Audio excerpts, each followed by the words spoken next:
Mm-hmm.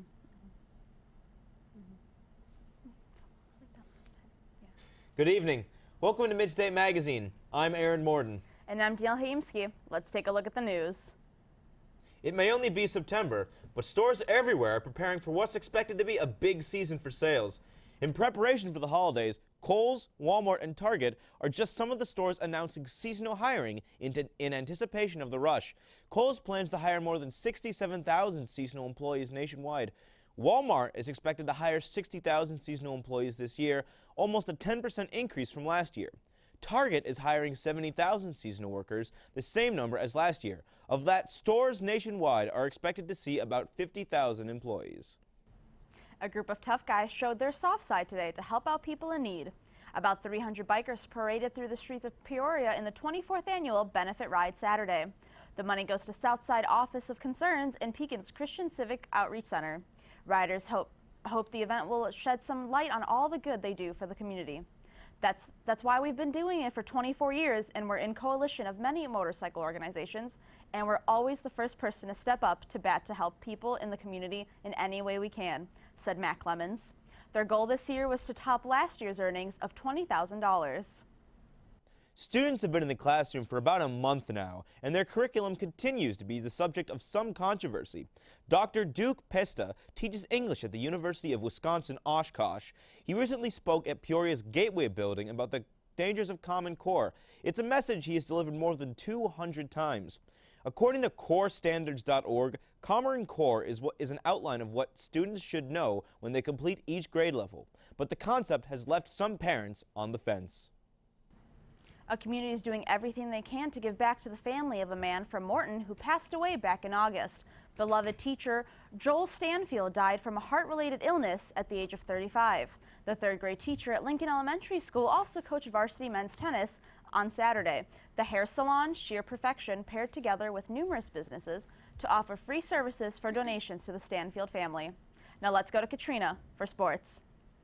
Thanks, Danielle. In one of the craziest games played this high school football season that included 14 lead changes, 18 touchdowns scored, 116 combined score, and a blackout in the fourth quarter, Canton beat Pekin 60-56. Throughout the entire game, both teams were able to move the ball down the field and score. With the back and forth play, Canton's head coach knew the winning team could need to come up with some defensive stops. And that's exactly what his defense did before the blackout. In the fourth quarter, the entire stadium went dark due to the lights being turned off. All of the lights were scheduled to turn off at 10:30 because of a charity event the school was hosting for the Easter Seals. The delay lasted 30 minutes. After the delay, the Canton defense intercepted a pass to seal the game. Reigning Heisman Trophy winner Jameis Winston was suspended to play against the Clemson Tigers. Winston was suspended for using vulgar language outside the FSU's on-campus student union. The phrase was profane and sexually explicit and mimicked a popular video on the internet. Winston was originally going to be suspended for only the first half of the game, but was changed to a full game the Friday before the game. Coach Jimbo Fisher believes that the suspension really hit home since Winston was on the sidelines the entire time, encouraging backup quarterback Sean McGuire and the rest of the team. The Seminoles won the game 23-17 in overtime and remained #1 in the AP poll. Every Wednesday, the Peoria Park District Board of Trustees holds their town meetings. This week's meeting will be a little crowded since the board is supposed to hear reasons to cut the funds for Peoria's golf courses. Most people are for the budget cuts since the golf courses are having an annual $1 million deficit added to their park district budget. If the cuts are to be made, this would cause one or two of the district's courses. People who are against the budget cuts continue to argue that the district shouldn't close their favorite course. In recent years, the district was continually bumped up the prices of course passes every year since 2011 in an attempt to earn money. Since 2011, the annual price of a course has gone up 70%.